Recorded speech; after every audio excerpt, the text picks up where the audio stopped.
사무엘이 이르되 여호와께서 번제와 다른 제사를 그의 목소리를 청종하는 것을 좋아하심같이 좋아하시겠나이까. 순종이 제사보다 낫고 듣는 것이 순양의 기름보다 나으니. 아멘.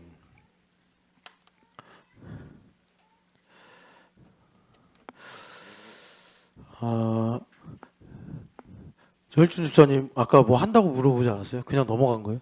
아, 그래요. 내가 잘못 전달했나 해가지고. 자, 우리 오늘 그 제목에도 나와 있지만 순종의 말씀에 대해서, 여러분 이제 성경이 번역이 됐잖아요. 번역이 되면서 이제 우리 언어랑 성경의 언어랑 다르기 때문에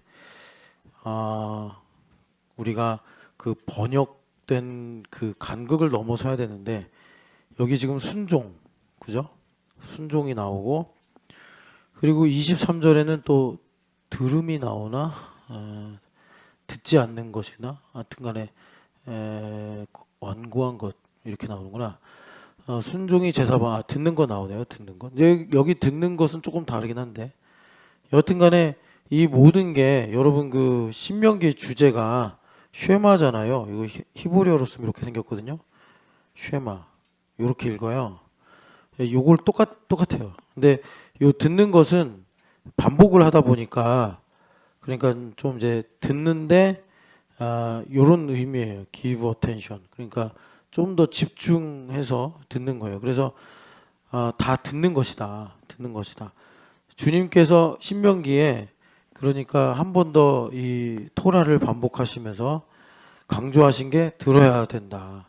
들어야 된다. 그러니까 율법주의 때문에 이렇게 표현하는 건데, 지키라고 주신 것이 아니라 들으라고 주신 것이다. 그래서 그 신명기 다음 이제 여호수아 서 있고, 여호수아 다음에 사사기가 있는데, 사사기를 시작하면서 하나님을 알지 못하는 세대가 되었다라는 이 말씀의 뜻은 뭐냐면, 듣는 것이 없어졌다. 듣는 것이 없어졌다. 그러니까 듣지 않으니까 어떻게 되죠? 우상 숭배하게 되고 하나님 거역하고, 그게 이제 사사기잖아요. 사사기.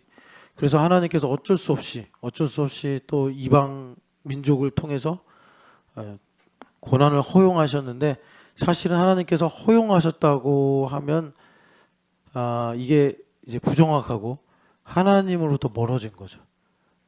제가 여기서 이렇게 말을 하고 있는데 여러분들이 멀리 가시면 못 듣겠죠.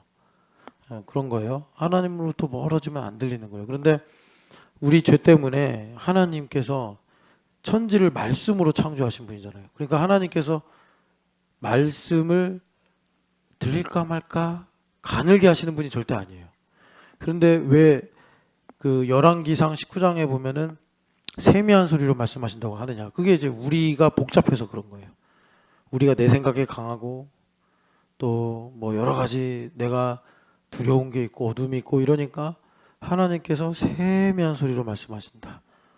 그렇단 말이에요. 그래서 오늘 이 듣는 것, 그러니까 하나님 말씀은 전능하신 말씀이잖아요. 마리아에게도 가브리엘이 하나님의 말씀은 전능하시다. 그래서 들으면 사는 거고, 들으면 이미 그게 순종이에요. 하나님께서 샤이니야 라고 불렀는데, 샤이니가 이제 하나님 뜻대로 움직이지 않으면 하나님께서 전능 안 하신 거죠. 전능하지 않은 거예요. 그러니까 여러분, 이제 핵심은, 순종은 행동에 관련된 부분인데, 그 행함이 이미 어디서부터 결정되느냐?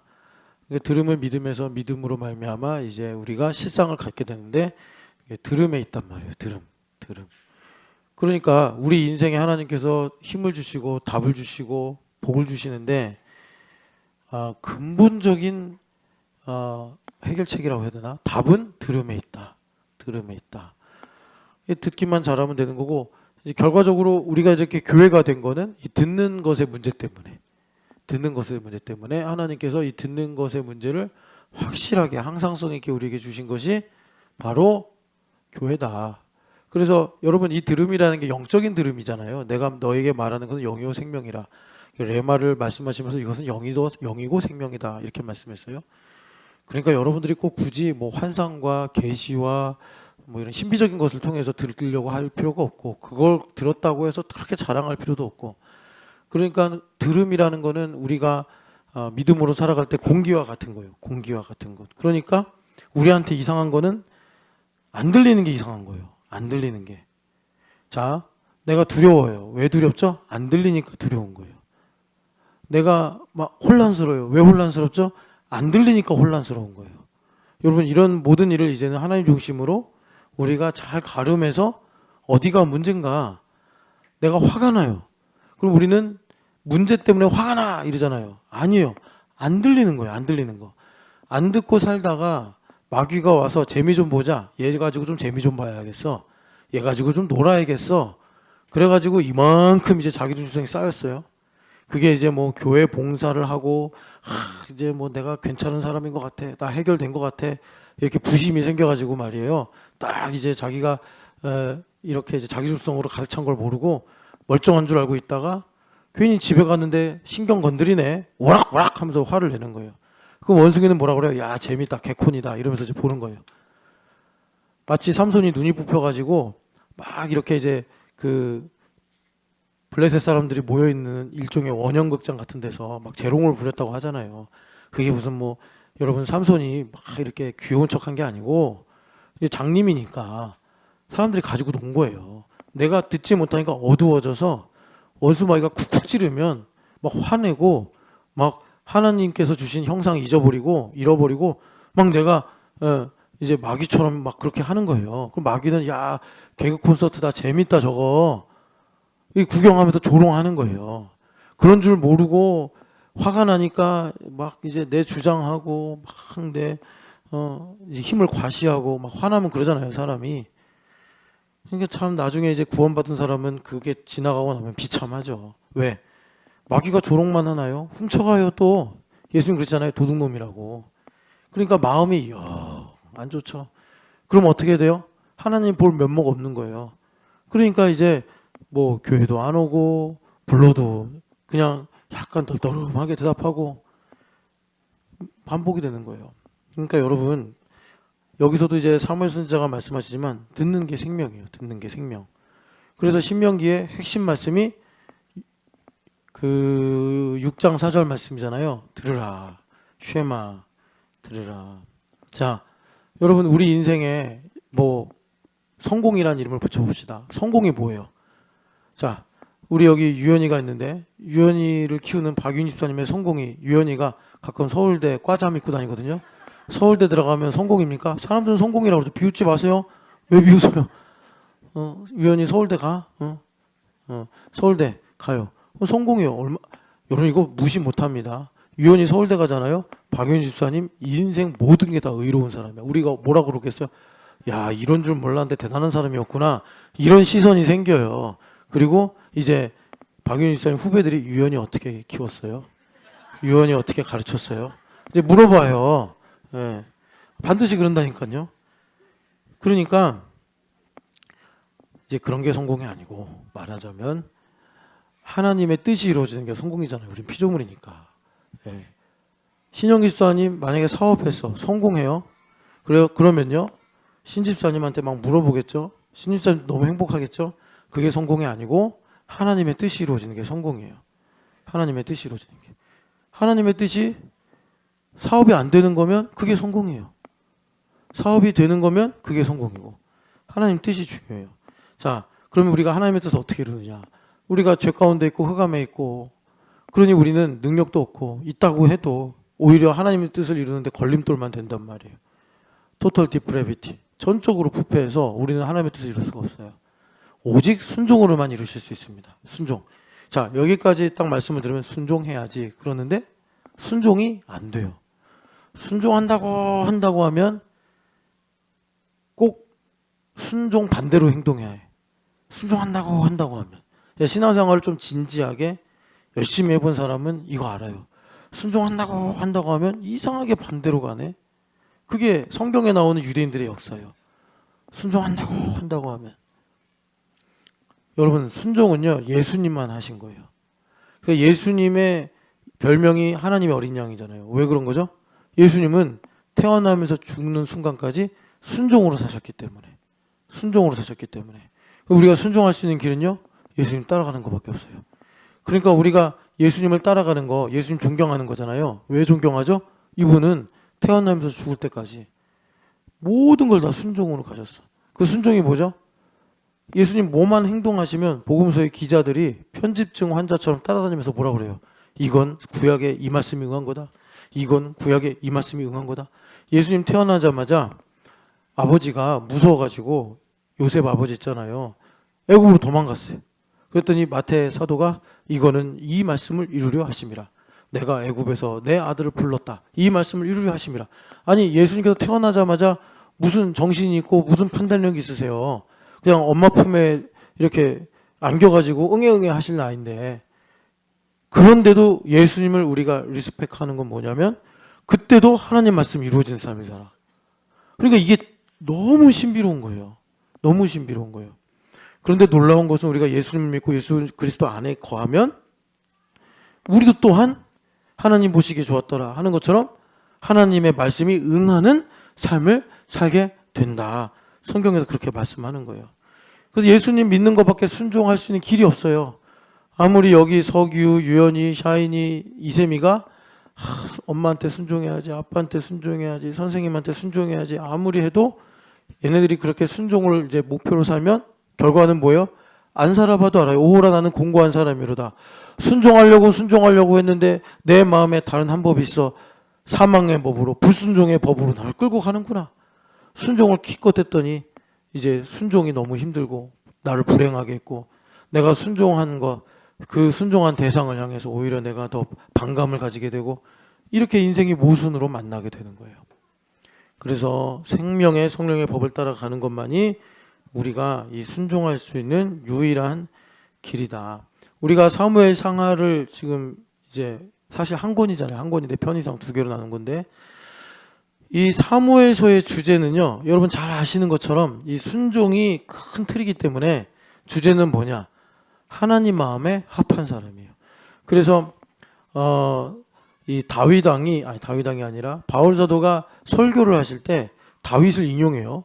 인용을 하면서 사무엘상 16장에 하나님 중심을 우리가 항상 교회됨 40에서 선포할 때 하나님은 외모를 보지 아니하시고 중심을 보신다. 이걸로 이제 우리가 핵심 구절을 삼는데, 그것이 이제 사무엘상 16장 7절에 있죠. 사무엘이 엘리압을 보고 와 과연 이 사람은 왕의 제목이구나 해가지고 다 기름 부으려고 했단 말이에요. 사울 때 했던 패턴이 있으니까.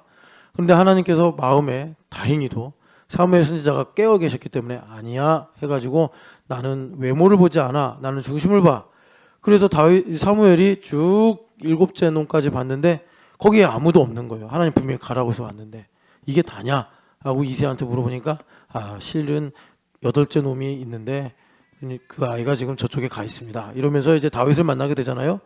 자, 그러니까 무슨 말이냐면 하나님께서 다윗을 보시고 이제 기름 부은 거잖아요. 그걸 사무엘이 딱 보니까 용모가 붉고 아름다웠다 이렇게 말씀한다고요. 그거를 이제 여러분 바울 사도가 설교를 하면서 해석을 하는 거죠. 그게 무슨 뜻이냐? 다윗을 딱 보니까 용모가 붉고 아름다웠다. 사무엘 선지자가 그랬는데 이제 영안을 열고 본 거죠. 그게 이 꼬마 아이가 하나님 마음에 합해 있구나. 이걸 본 거예요. 그래서 사무엘상 13장 한번 가보시겠어요? 사무엘상 13장 22절 보면은 하나님, 여러분 꼭 이 말씀 저에게 주십시오 하는 이 마음을 좀 가지고 읽으세요. 같이 읽겠습니다. 패하시고 13장 22절 패하시고 다윗을 왕으로 세우시고 증언하여 이르시되, 자, 제가 어디라고 그랬어요? 사도행전 13장 22절 말씀입니다. 패하시고 다윗을 왕으로 세우시고 증언하여 이르시되 내가 이새의 아들 다윗을 만나니 내 마음에 맞는 사람이라 내 뜻을 다 이루리라 하시더니. 아멘. 옛날 개혁 성경에는 합한 사람이라 이랬는데 바꿨죠. 이런 거는 안 바꿔도 되는데 아이고 참. 여하튼 간에 내 마음에 맞는 사람이라, 합한 사람이라, 그것을 이제 바울 사도가 이렇게 말씀하시는 거예요. 그래서 하나님께서 다윗을 택하시고 기름을 부었다 말씀하시는 거죠. 여러분, 제가 이거 나한테 주세요라는 믿음을 가지고 읽으라고 그랬죠. 여러분 어떻게 적용하시느냐? 레이진이 오늘 이제 설교를 싹 읽고 이제 설교를 다 듣고 묵상하는 거예요. 나는 왜 신촌연합교회인가? 나는 저 멀리 인도에서 공부하러 와가지고 멀핀 삼촌을 만나서 이 교회에 왔는데 나는 왜 신촌연합교회인가? 아니 여러분 좋은 교회 미국에도 있을 거고 얼마든지 뭐 하나님께서 전 세계를 대상으로 고르실 수 있는데 왜 이 인도에 비하면 작고 작은 이 코리아에 나를 부르셔서 그것도 말이에요. 한국의 교회 그러면 뭐 인터넷에 얼마나 큰 교회들 많아요. 거기 가서 우리 레이즌 다 친구들 만나고 외국인들 만나고 또 다양한 한국인들 만날 수 있는데 왜 나를 이 신촌연합교회로 부르셨을까? 만약에 멀핀이 대만에서 그 약속대로 교수가 돼가지고 거기 정착했다고 해봐요. 그럼 멀핀도 안 오죠. 이제 레이즌도 안 오죠. 그러니까 라이즌이죠. 항상 라이즌. 그러니까 그 멀핀 삼촌이 대만에서 교수가 안 된 거잖아요. 그지? 그래가지고 한국으로 다시 돌아왔잖아. 그래서 멀핀의 조카인 라이즌이 온 거예요. 근데 라이즌 여러분 좀 만나서 커피도 마시면서 좀 얘기 좀 해봐요. 기가 막혀요. 스토리가. 그냥 여러분 라이즌이 뭐 심심하니까 왔겠습니까? 근데 우리 교회 열심히 다니잖아요. 지금 엄청 열심히 다니잖아요. 철야도 오고. 그러니까 우리 라이즌이 나는 왜 신촌연합교회인가? 그러면 하나님께서 뭐라고 응답하시느냐? 너는 내 마음에 합했다 이러신다고. 이 비밀을 발견해야 돼요. 비극이 따른 게 아니요. 내가 돈이 가난하고 내가 뭐 능력이 없고 비참한 게 아니라 이걸 모르고 내가 교회를 다니는 게 비극이라고. 아까 누가 신앙과 현실의 괴리를 없게 해달라고 기도 제목 쓰셨는데 그런 게 괴리예요. 하나님 나를 왜 불렀는데 마음에 합해서 신촌연합교회 불렀다고. 신촌연합교회가 추상적인 교회가 아니잖아요. 역사책 속에 있는 교회가 아니잖아요. 지금 오늘 구체적으로 이 장소에 이런 사람들과 모여서 하나님께서 세우신 교회 아니겠습니까? 그러면 그 왜 내가 신촌연합교회인가를 주님께서 아주 구체적이고 사실적으로 매일매일마다 실감할 수 있게 이렇게 주님 부르신 거예요. 그러면 내가 하나님 마음에 합했다는 게 뭔가 이게 이제 내 인생의 서사로 나오는 거예요. 그게 교회 다니는 거예요. 그냥 교회 재적부에 내 이름 올려놓고 연말에 기부금 영수증 받는 게 교회 다니는 게 아니고 여기서 내 인생의 서사를 그리스도 안에서 발견해야 된다고요. 그런데 그 핵심 키워드가 하나님 마음에 합한 사람이라 이거란 말이에요. 하나님 마음에 합한 사람이라. 자, 우리 15장 22절 읽었으니까 한 장만 넘기면 16장이잖아요. 16장 우리 6, 7절 그 하나님 중심의 대표적인 성경 구절인데 같이 읽겠습니다. 그들이 오매 사무엘이 엘리압을 보고 마음에 이르기를 여호와의 기름 부으실 자가 과연 주님 앞에 있도다 하였더니 여호와께서 사무엘에게 이르시되 그의 용모와 키를 보지 말라. 내가 이미 그를 버렸노라. 내가 보는 것은 사람과 같지 아니하니 사람은 외모를 보거니와 나 여호와는 중심을 보느니라 하시더라. 아멘. 그러니까 여러분 이 말씀으로부터 여러 가지 하나님 중심의 내용이 파생되는데 그 중에 하나는 하나님은 외모를 안 봐요. 현상은 안 보고 중심을 보신대요. 영적인 배경을 보신다는 거예요. 근데 이것이 매우 깊고 심오한 말씀입니다. 여러분 우리 중심은 어디 있을까요? 전원유의 중심은 어디 있을까요? 전원유 신났어 그냥 거기서 전원유의 중심을 보신다 이 말이에요. 우리 하나님은 외모를 안 보시고 이거는 뭐냐? 중심을 보신다는 거를 여러분 이렇게 보시면 돼요. 전원유에게서 하나님을 보신다. 하나님은 영이시잖아요. 전원유의 외모를 안 보시고 우리의 외모를 안 보시고 내 안에서 자신을 보시는 거예요. 그걸 우리가 뭐라고 그러느냐? 예정이다 이러는 거예요. 예정이다. 하나님은 여호와라고 그러셨잖아요. 나는 나다. 하나님께서 일하시는 근거는 자신밖에 없어요. 나를 왜 구원하시겠어요? 죄인인데 더 나쁜 놈인데. 여러분 세상에서 저보다 더 훌륭하고 착하신 분들 많아요. 근데 왜 나를 구원하시겠어요? 하나님 자신 때문에 그렇다니까요.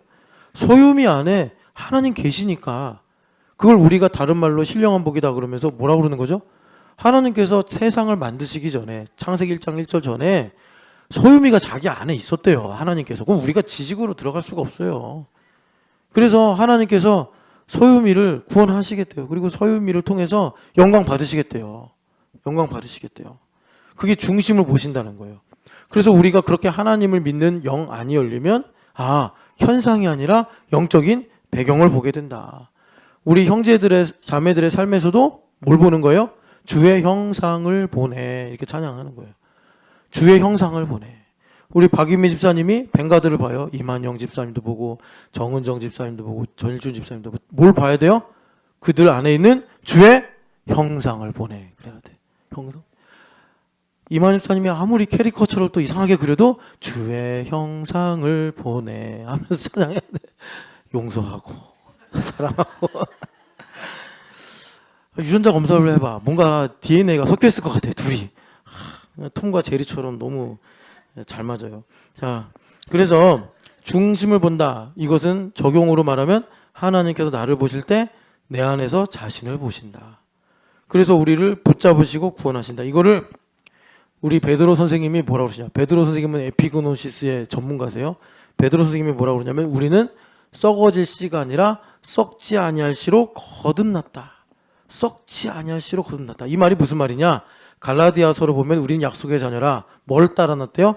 성령을 따라난 사람이다. 성령을 따라난 사람이다. 그래서 성령을 따라난 사람들의 특징이 뭐예요? 들린다. 저 바다 끝에 가도 들린다. 저기 땅굴 파고 깊은 곳에 들어가도 들린다. 사면으로 우겨싸임을 당하여도 하나님의 말씀이 들린다. 그런데 하나님의 말씀은 천지를 창조하시고 붙잡고 계신 말씀이라 살아라! 그러면 순종하게 된다고. 살도록. 일어나라! 그러면 일어나도록 순종하게 된단 말이에요. 여러분, 우리에게 그 생명이 있는 줄을 믿습니다.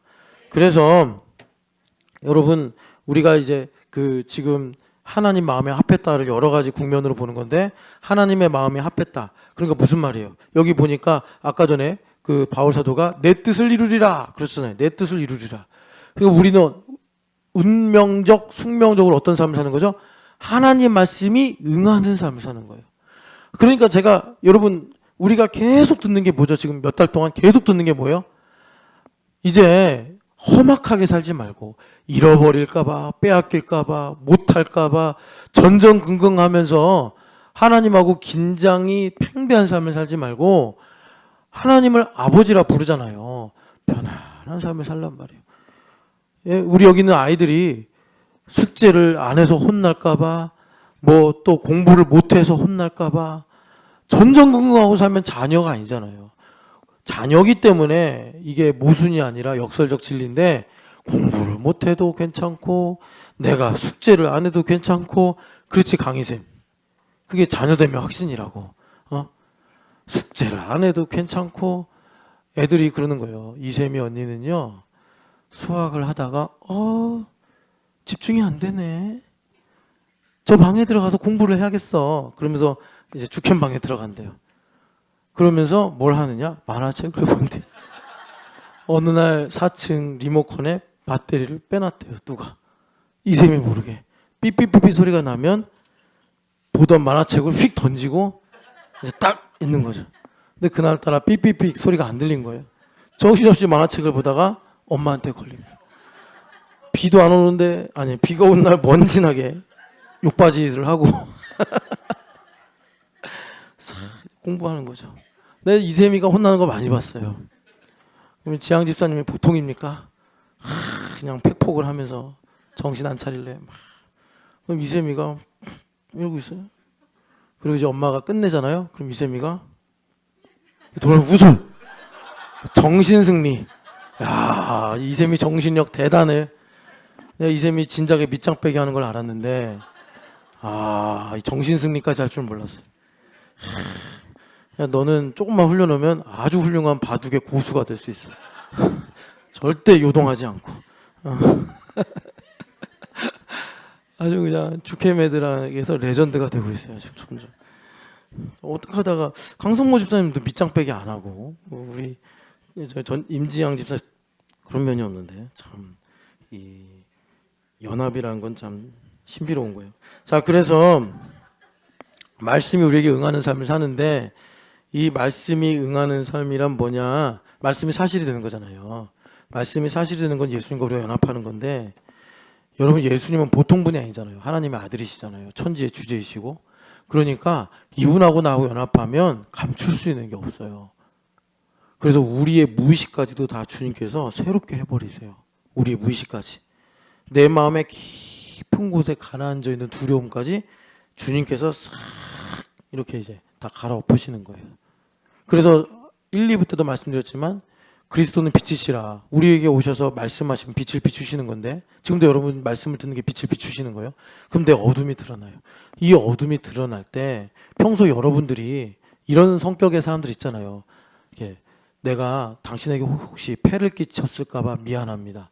이런 매우 조심스럽고 신중한 삶. 약간 일본인들이 그런 성향이 있는데 그런 분들이 이걸 되게 힘들어요. 왜? 어둠이 드러나니까.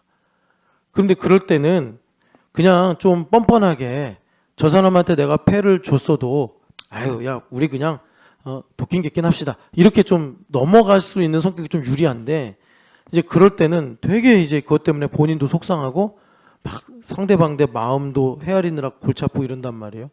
그래서 주님께서 이런 것들을 이제 무의식까지 새롭게 하시려고 빛을 비추시고 어둠이 드러날 때 이 어둠 속에서 우리에게 빛을 보게 하시는데 그게 이제 아까도 말씀드렸처럼 에피그노시스다.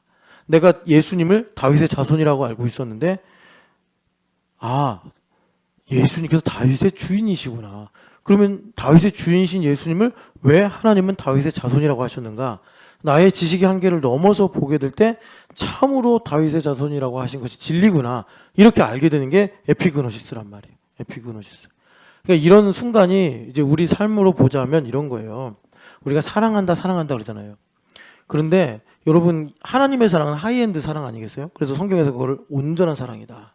그래서 하나님의 사랑은 그냥 공기 같아. 예전에 제 선생님이 시를 하나 썼는데 하나님의 사랑을 어머니의 공깃밥으로 비유하시더라고. 그러니까 아이들이 엄마가 공깃밥 이제 밥 해주는 거 백반 감사 안 해요. 맨날 그 앞에서 투정하죠. 근데 자기가 이제 할아버지가 되고 인생을 돌아보니까 그게 정말 내 인생의 어떤 진리였다. 이제 이런 이야기인데 하나님 그렇게 우리를 사랑하세요. 그리고서 언제 우리가 하나님의 사랑을 깨닫냐면 어떤 한 순간에 돌아보니까 그가 했던 모든 것이 나를 향한 사랑이었어. 그러니까 굳이 사랑한다고 뭐 이벤트를 하고 뭐 선물을 주고 막 이렇게 안 해. 그냥 있는 듯 없는 듯 공기처럼 물처럼 살았는데 돌이켜보니까 그냥 쏟아지는 폭포수와 같이 그와 함께 했던 모든 것이 다 사랑이었네. 그게 사랑 1번 오래 참음이에요. 우리는요 사랑을 하면서도 전전긍긍해서 왜 내 사랑을 몰라줄까? 왜 나에게 보상을 안 해줄까? 막 이러면서 막 왔다 갔다 하잖아요. 하나님은 하나님의 사랑은 오래 참는 사랑.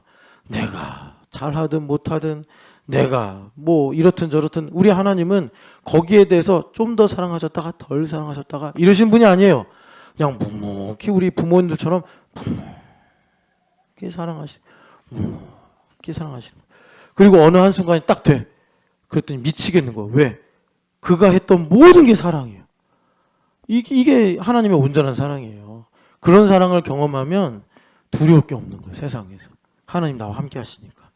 그래서 말씀이 사실로 이루어진다는 게 이런 거예요. 우리가 뭐 좀 하나님과 거래를 해서 내가 이렇게 행동하면 뭐 나에게 이런 걸 주시고 내가 저렇게 기도하면 하나님 이런 걸 채워주시고 이런 게 말씀이 사실이 되는 신앙이 아니고 나에게 하나님 말씀이 응하여지는데 내 무의식까지 하나님께서 새롭게 하셔서 나의 중심 아무도 나도 알 수 없는 그 중심 어디 있는지도 모르는 그 중심을 나 중심에서 하나님 중심으로 바꿔주시는 거예요. 그래서 이것을 주님께서 예정하심으로 이루시는데 그래서 바울이 뭐라고 그러시냐면 유언으로 이런 말씀하시는 거예요. 내가 믿음을 다 지켰다. 선한 싸움을 다 싸웠다. 여러분 그렇게 하나님께서 우리에게 주신 믿음을 지키시기를 축복합니다. 자 그래서 지금 여기 아까 전에 읽었던 15장 22절에 자 순종이 되려면 어떻게 된다고요? 마음에 합해야 돼요. 하나님과 마음에 합해야 되는데 마음에 합한 게 뭐냐? 사무엘상 2장을 보면은 자 사무엘상 2장 마음이 합한 사람 어떠냐?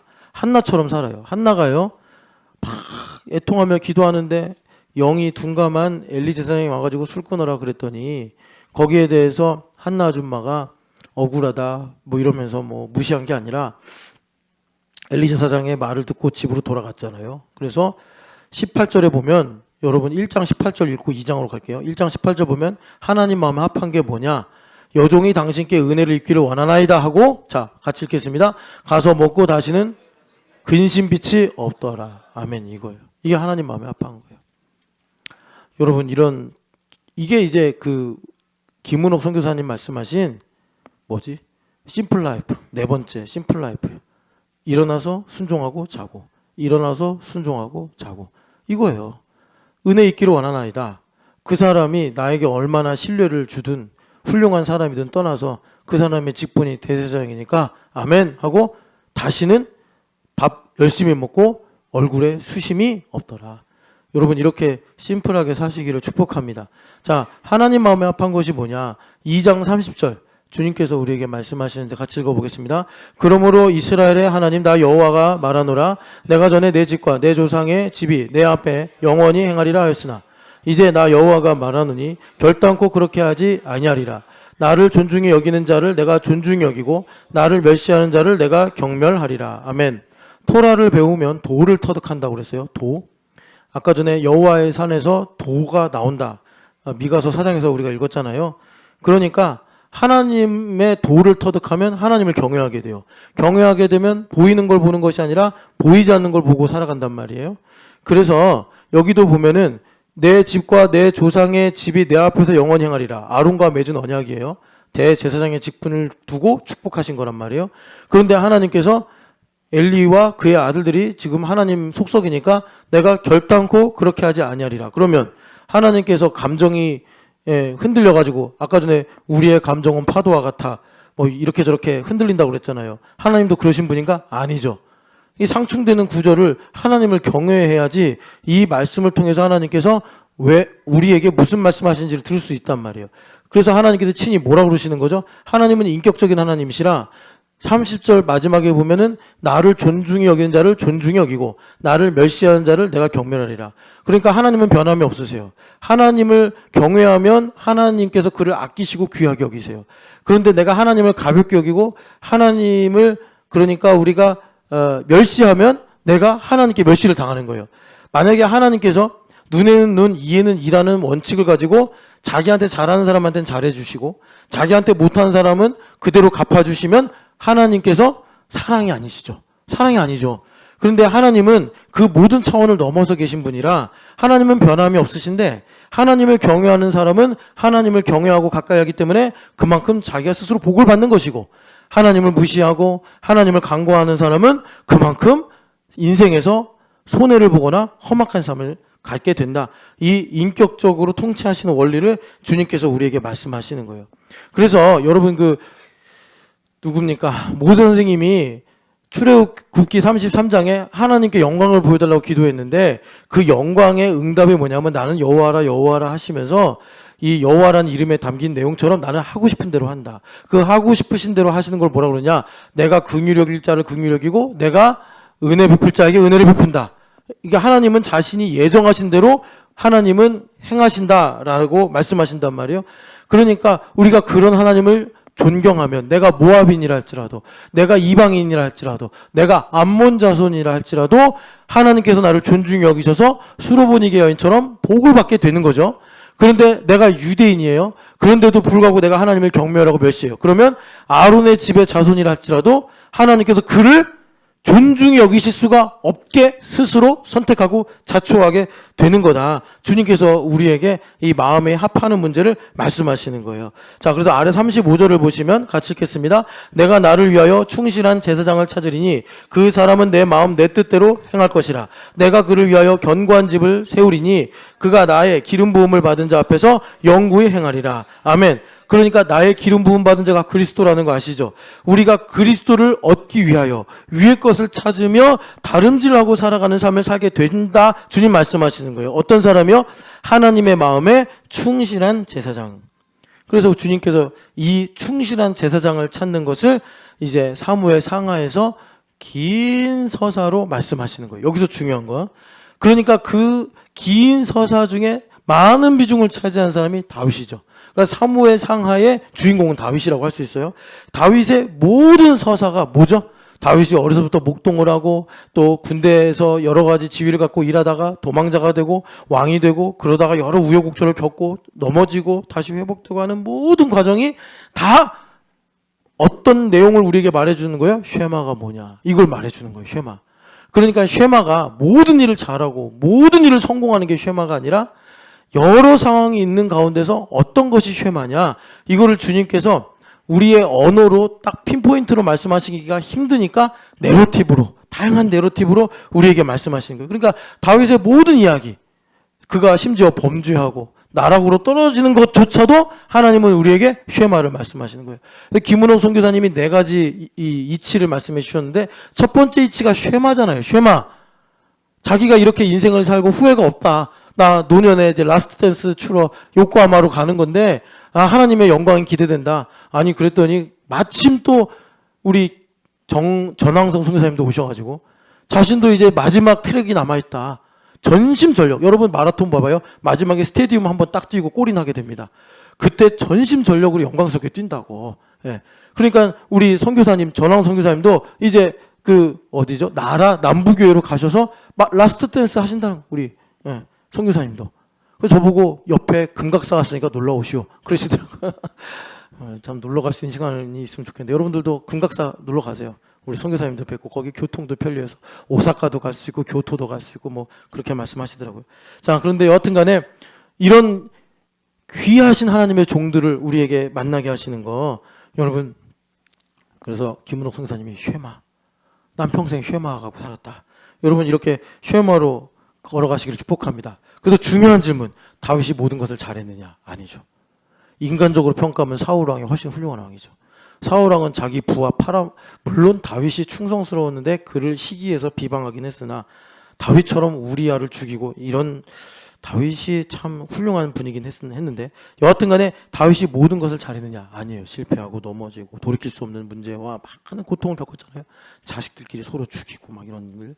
그런데 우리에게 주님께서 말씀하시는 건 그 가운데 쉐마가 생명이다라는 거예요. 쉐마가 생명이다. 그래서 딱 한 가지만 보면, 이제 사무엘하를 보면요, 사무엘하 16장에 다윗이 그 압살롬이 제일 사랑했던 아들인데, 이 압살롬이 적당히 말을 안 들은 게 아니라 아예 반역을 해서 아버지를 죽이겠다고 칼 들고 쳐들어온 거예요. 그러니까 이방원보다 무서운 놈이죠. 압살롬은. 이방원은 그래도 그냥 아버지를 그냥 이렇게 은퇴시킨 것밖에 없는데, 이 압살롬 무서운 사람이에요. 그래서 압살롬 때문에 도망가는데, 여러분 9절부터 12절 같이 읽어보겠습니다. 수리아의 아들 아비새가 왕께 여짜오되 이 죽은 개가 어찌 내 주 왕을 저주하리이까? 청하건대 내가 건너가서 그의 머리를 베게 하소서 하니, 왕이 이르되 수리아의 아들들아, 내가 너희와 무슨 상관이 있느냐? 그가 저주하는 것은 여호와께서 그에게 다윗을 저주하라 하심이니 내가 어찌 그리하였느냐 할 자가 누구겠느냐 하고, 또 다윗이 아비새와 모든 신하들에게 이르되 내 몸에서 난 아들도 내 생명을 해하려 하거든. 하물며 이 베냐민 사람이랴 여호와께서 그에게 명령하신 것이니 그가 저주하게 버려두라. 혹시 여호와께서 나의 원통함을 감찰하시리니 오늘 그 저주 때문에 여호와께서 선으로 내게 갚아주시리라 하고. 아멘. 여러분 이 9절부터 12절에 있는 쉐마가 여러분들의 마음에 새겨지시기를 축복합니다. 이건 상당히 고도의 쉐마예요. 여러분 아비새가 얼마나 고맙겠어요. 다윗 왕에게. 그냥 눈만 지금 감으면 이 심의 목 베버릴 수 있는데, 다윗 왕이 지금 여기서 쉐마로 말을 하잖아요. 그리고 사실 여러분 나중에 압살롬의 군대가 이제 괴멸되는데, 이게 뭐 아히도벨의 계략과 후세의 또 여러 가지 도움과 뭐 또 충성스러운 군인들이 전쟁을 잘해서도 있겠지만, 우리는 지금 하나님 중심에 대해서 듣고 있잖아요. 마음에 합한 거. 여기서 결정적이 된 거예요. 여기 12절에 하나님께서 나의 원통함을 감찰하시리니. 그러니까 다윗은요 정말 놀랍게도 하나님을 너무 잘 알아. 이게 되게 중요해요. 내가 얼마나 잘하느냐, 내가 얼마나 열심히 하냐보다 정말 우리 인생에 정말 결정적인 것은 뭐냐면 하나님을 아는 지식이에요. 다윗은 나중에 여러분 사무엘하 마지막에도 보면 하나님의 손에 빠지기 원합니다. 이렇게 기도하죠. 벌 받는데도. 다윗이 이런 사람이에요. 이게 되게 중요하다고. 그래서 하나님께서 나의 원통함을 감찰하시리니 오늘 심의의 저주가 나를 살릴 거야. 이런 얘기를 하는 거예요. 이게 쉐마예요, 여러분. 이 쉐마를 사모하시고 여러분 마음에 새기는 은혜가 있으시기를 축복합니다. 그래서 그러면 이제 이런 거예요. 이런 복잡하고 많고 이런 참 침통하고 어려운 상황 속에서도 어떻게 다윗은 쉐마를 들을 수 있었느냐. 아까 말씀드린 것처럼 하나님과 마음이 합한 거예요. 자, 하나님과 마음이 합한 걸 좀 더 우리 들어봅시다. 순종을 해야지 우리 인생이 이 정말 어지러운 이 세상 속에, 시대 속에서 우리가 복되게 살아갈 수 있으니까. 여러분, 다윗이 이전의 직업이 목동이라는 거 아시죠? 그렇기 때문에 우리가 시편 23편을 아주 중요하게 생각하죠. 시편 23편 1절을 우리가 많이 듣고 많이 읽죠. 여호와는 나의 목자시니 내게 부족함이 없으리로다. 우리 정지문 선교사님도 오셔서 이게 바로 word by 하시다 이래가지고 한번 우리한테 보여주셨잖아요. The Lord is my shepherd. 다윗이 그렇게 고백했단 말이에요. 여호와는 나의 목자시니. 그 다음에 내게 부족함이 없으리로다. I shall not want. 이렇게 이제 영어 성경에 나와 있어요. 여기서 중요한 게 여러분 되게 이 부분은 영어가 잘 번역을 했어요. 히브리어 안에 있는 뉘앙스를 너무 잘 번역했는데 I shall not want. 우리 교회 영문학과가 있나? 저도 이거 나중에 알게 된 건데 여러분 요즘엔 shall 잘 안 쓰잖아요. 잘 안 쓴대요. 이거 구어 옛날 말에서 나서 고어에서 많이 쓰는 거래요. 이 shall이 무슨 뜻이냐면 그러니까 will처럼 내가 뭐뭐 할 거야라는 의지의 표현인데 이게 내 의지가 아니라 타인의 의지가 반영돼서 내가 할 거다라고 말할 때 shall을 쓴대요. 그래서 이 shall은 현대 영어에 거의 없고 성경에만 있대요. 성경에만. 대표적인 게 요동치 아니하리라. 시편 62편에 나오죠. I shall not be 흔들리지 아니하리라. shaken. shall이 그거예요. 그러니까 내 의지가 아니에요. 하나님의 의지가 나에게 반영이 돼서 다윗이 지금 뭐 하는 거예요? 하나님은 내가 만족하길 바라시니까, 그분은 전능하시니까, 그분은 선하시니까 나도 만족하리라 이 얘기예요. 내가 지금 만족하다도 아니고, 물론 만족하겠지만 만족하다 이걸 말한 것도 아니고, 나는 반드시 만족할 거야. I will not want. 나는 반드시 만족할 거야. 부족함이 없을 거야. 이게 아니라 하나님께서 나의 목자시고 그분은 선하시고 그분은 전능하시기 때문에 그분이 나를 뭐 이렇게 해롭게 하시거나 나를 어렵게 하실 리가 없어. I shall not want. 이렇게 말하는 거예요. 자, 이게 마음이 합한 거예요. 하나님의 뜻을 깨달아. 하나님의 뜻을 깨닫는데 이 뜻이 그냥 타인의 뜻이 아니라 나에게 와서 내 뜻이 되는 거예요. 나는 거룩해. 나는 거룩해. 이거예요. I shall be holy. 나는 이렇게 되는 거예요. 그래서 이 부분이 되게 중요해요. 시편 23편이 하나님 마음에 합한 다윗의 마음을 너무 잘 보여주는 건데 여기서 우리가 이제 하나님의 뜻대로 하나님의 뜻이 나의 뜻이 되는 것. 그것이 우리가 하나님 마음에 합한 것이다. 이거를 예수님께서 우리에게 교회로 부르시고 그리스도가 우리의 머리가 되셔서 권능의 우편에 계셔서 어떻게 하시는 거죠? 주님께서 성령을 막 부어주시는 거예요. 성령을 막 부어줘. 그럼 뭐가 되는 거예요? 박임사님 뭐가 돼요? 그러면 성령을 막 부어주면. 그러니까 아직도 모르는 거야. 이만희 사님이 왜 이렇게 괴롭히겠어? 한 영이 되게 하신다고. 한 영. 한 영. 여러분 고린도전서 6장 17절 한 영이 되게 하신다고. 한 영. 그래서 한 영이 되는 거 어떻게 되는 거예요? 무의식까지도 주님하고 하나가 되는 거예요. 마음이 합한 자가 되는 거예요. 다윗보다 훨씬 더 우리가 섬세하고 아름다운 하나님과 합한 마음을 가지고 살게 된다. 왜? 그 마음은 내 마음이 아니라 이 땅에서 하나님의 어린 양으로 살아가신 예수 그리스도의 마음이기 때문에. 그래서 그 마음을 우리와 하나가 되게 하려고 지금도 우리에게 성령 하나님을 한량없이 부어주시는 거예요. 한량없이. 자, 그래서 에베소서 4장으로 가보세요. 에베소서 4장으로 가보면 제가요, 여러분, 이제 저도 하나님께 듣고 이렇게 말씀 준비하는 거 아니겠습니까? 야, 이거는 진짜 여러분, 우리 교회에 있어서 기념적인 일이에요, 기념적인 일. 자, 4장 13절 같이 읽겠습니다. 우리가 다 하나님의 아들을 믿는 것과 아는 일에 하나가 되어 온전한 사람을 이루어 그리스도의 장성한 분량이 충만한 데까지 이르리니. 아멘. 여기 그리스도의 장성한 분량이 충만한 데까지 이른다라는 건 뭐냐면 공생애를 살아가신 예수님이에요.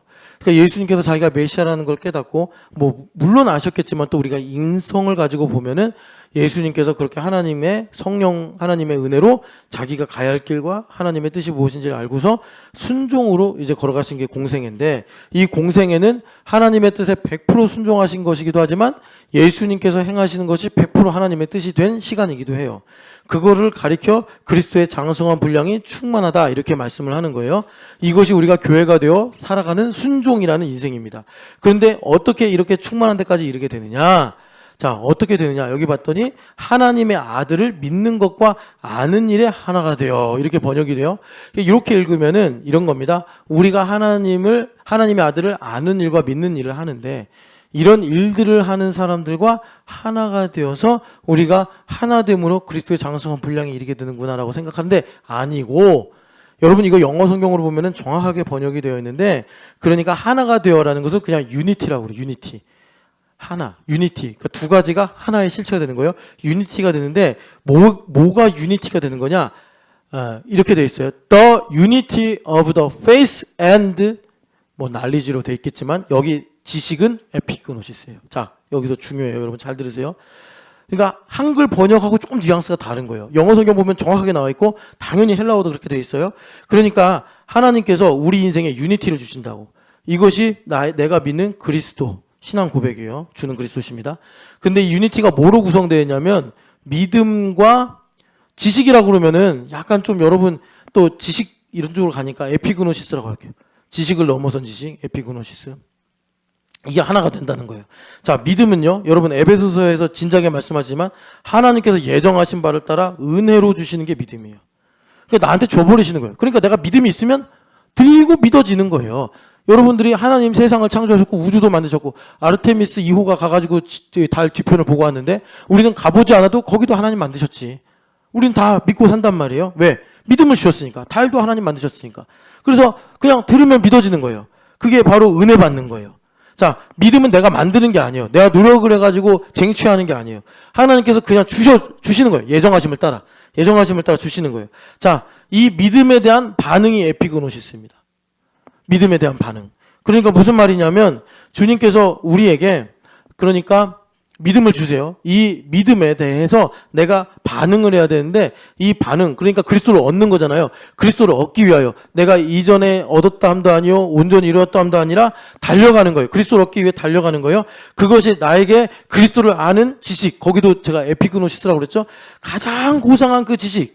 그러니까 정확하게 번역하면 가장 고상한 지식이 아니라 모든 지식을 능가해버리는 그 에피그노시스를 주님께서 우리에게 주시니까 우리가 모든 상황 속에서 그리스도를 얻기 위해 달려간다. 내 반응이에요. 반응. 다름질로 인한 반응이라고. 그래서 이게 하나가 돼서 나의 삶에 그리스도가 실체가 되시더라. 주님께서 이렇게 우리에게 말씀하시는 거예요. 그럴 때 우리 안에 그리스도가 온전하게 되셔서, 내가 온전해지는 거죠. 하나님의 뜻을 행하게 된다. 주님께서 말씀하시는 것입니다. 자, 그래서 여러분 이제 정리를 하면 이거예요. 우리가 이제 하나님과 마음이 합했다. 어떤 일이 일어나느냐? 예수님 말씀하신 것처럼 성경에 일획이 없어지는 것보다 천지가 없어지는 것이 쉬우니라. 그러니까 무슨 말씀하시는 거죠? 주님께서 오시는 그날까지 나의 삶은 예수 그리스도처럼 말씀이 1획도 틀림없이 이루어지는 삶을 살게 되는데, 그 살게 하시는 것이 순종이란 말이에요. 그런데 그 순종이 어디까지 딱 충만해야 되냐면, 하나님께서 내게 주신 믿음이 있단 말이에요. 믿음. 여러분, 믿음이 어떻게 생깁니까? 갈라디아서 5장 보면은 사랑으로 말미암아 믿음이 생기고 믿음으로 역사하여 소망이 생긴다고 그래요. 그러니까 하나님의 사랑을 깨달으면 깨달을수록 내 안에 믿음이 쌓이는 거예요. 그래서 제가 여러분들에게 내내 말씀을 드리는 게, 하나님께서 나를 얼마나 사랑하신지를 알아야지 내가 하나님께서 나를 향하신 뜻이 무엇인지를 알 수 있다. 하나님께서 나를 얼마나 사랑하는지를 모르면 계속 야곱처럼 뭘 좀 하려고 그러는데 하는 것마다 족족 왜 이렇게 안 되는 거야. 라반의 집에 가도 안 되고, 라헬도 안 되고, 야곱도 요셉도 안 되고, 이렇게 되는 거예요. 하나님 나를 사랑하시는데 얼마나 사랑하시는지를 알아야 돼. 그래서 우리가 하나님께서 나에게 이만큼 믿음을 주시는구나. 그 믿음에 내가 자유의지를 가지고 있으니까 반응하여 다름질을 하는 거예요. 믿음으로 다름질을 할 때 내 안에 그리스도가 온전케 되셔서 14절에 보면 요동하지 않고, 그리고 이제 우리가 참된 것을 하여 교회 머리신 예수 그리스도께까지 자라가서 하나님의 말씀이 사실로 이루어지는 것이다. 이렇게 말씀하는 거예요. 그래서 우리 삶에 그 다 마음에 합한 자다 하신 것처럼 어떤 상황에 가서도 쉐마가 있어서 하나님 말씀이 뜻이 이루어지는 복된 삶을 살게 되더라라는 것입니다. 적용을 하자면 이겁니다. 여러분 교회됨. 자, 아까 처음에 말씀드린 대로 라이젠이 오늘 설교 듣고 가서 왜 나는 하고 많은 나라와 수많은 한국에 있는 교회들 중에 신촌연합교회일까? 자, 나는 왜 신촌연합교회인가?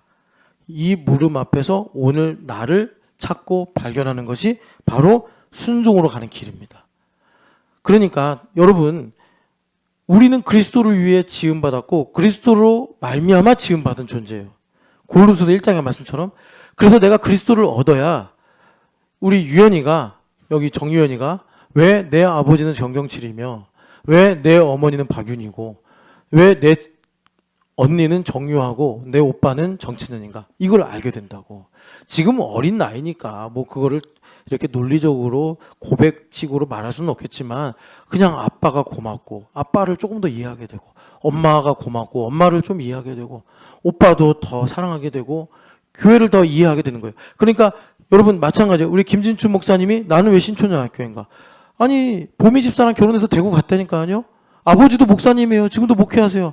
그러면 거기 교회에 있어도 되고 대구에 다른 교회들 가도 되고 아니면 좋아하는 사람들이 있는 다른 교회 가도 되는데 어떻게 하다가 엄태호 목사한테 딱 걸려가지고 제가 오라고 한 건 아니지만 하여튼 여기 다니기로 해가지고 지금 이러지도 못하고 저러지도 못하고 그냥 코가 깨서 있는데 이제 우리 김 목사님이 나는 왜 신촌연합교회인가? 그때 왜 내가 대구에서 여기 온다고 그랬지? 막 이러면서 오늘 밤에 이제 고민을 하는 거예요. 거기서 내가 왜 신촌연합교회인가? 내가 왜 그리스도를 만났는가? 이 부분에 대한 이제 답을 얻게 될 때 어떻게 되느냐? 김 목사님이 그래서 전보미가 내 아내구나. 이제 그거는 여러분 평생의 숙제 아니겠습니까? 전보미 집사랑 살 테니까. 그럼 이렇게 되는 거예요. 그냥 보미 집사가 고마운 거예요. 자는데 이제 코를 골면서 잔단 말이야. 난 어떻게 자는지 모르지만 고맙구나. 하루 종일 정말 나 따라와서 교회 수고하고 사무엘부에서 애들랑 씨름하고 그래서 저렇게 하고 자는데 아름답구나. 이렇게 되는 거예요. 우리 담비를 보면 그래서 내가 이 아이의 아빠가 되었구나. 막 감격이 막 솟아오르는 거예요. 여러분 이렇게 인생에서 답을 얻는 복된 순종의 삶을 살아가시기를 축복합니다. 쉐마는요 그냥 율법적으로 문자적으로 듣는 게 아니고 제일 보편적인 쉐마는 예수님의 생명이 내 안에 있어서 평안과 기쁨이에요. 마음이 평안한 거예요. 그런데 희한한 거죠. 평안하려면 문제가 없어야 되는데 문제가 여러 가지인데도 마음이 평안해. 마음이 평안해. 옛날 같았으면 내가 한 5개 정도는 참는데 이제 6, 7개가 되면 으악 열받아 해가지고 평안이 깨졌는데 내 안에 쉐마가 있으니까 평안해. 시므이가 와서 막 저주하고 욕하고 그러면 수치스럽고 두렵고 화가 나고 억울해가지고 저놈을 당장 아니면 뭐 자기가 그냥 칼을 빼가지고 다윗도 용사였으니까 그냥 휘두르면은 시므이 목을 벨 수 있는데 마음이 평안하니까 뭐라고 그래요? 하나님께서 나의 원통함을 감찰하사 나에게 선으로 갚으시지 않겠느냐 하면서 그때 역사의 추를 바꿔버리는 거예요. 다윗 왕이. 여러분 이렇게 쉐마로 세상을 이기는 믿음이 있으시기를 축복합니다. 그래서 여러분 오늘 우리가 양희만 집사님, 배소희 집사님 이렇게 이제 YWAM에서 하는 열방대학으로 가시는데 저는 그래요. 두 분하고 교제 나누고 또 여러 가지 가시는 이 상황에서 여러 신앙 고백을 들었죠. 제가 할 일은 그거예요. 제가 뭐 돈 보태드리고 뭐 여러 가지로 물질로 도와드리는 게 아니라 이분들의 가고자 하는 마음이 무엇인가 순종으로 가시는 거예요. 순종으로. 여러분 우리 인생은요 이런 거예요. 다윗 왕처럼 내가 틀릴 수도 있어요. 방황할 수도 있어요. 넘어질 수도 있어요. 우리는 그걸 가지고 종합 점수를 매기는 게 아니고 이 모든 것 가운데 예수님을 주로 고백하여 순종으로 살아가는 것입니다. 그럴 때 주님께서 과연 하나님의 영광스러운 뜻을 이루시고 또 우리의 앞길을 여시며 주님께서 우리를 지키고 보호하시는 줄을 믿습니다. 우리 자리에 일어나서 찬양하겠습니다. 우리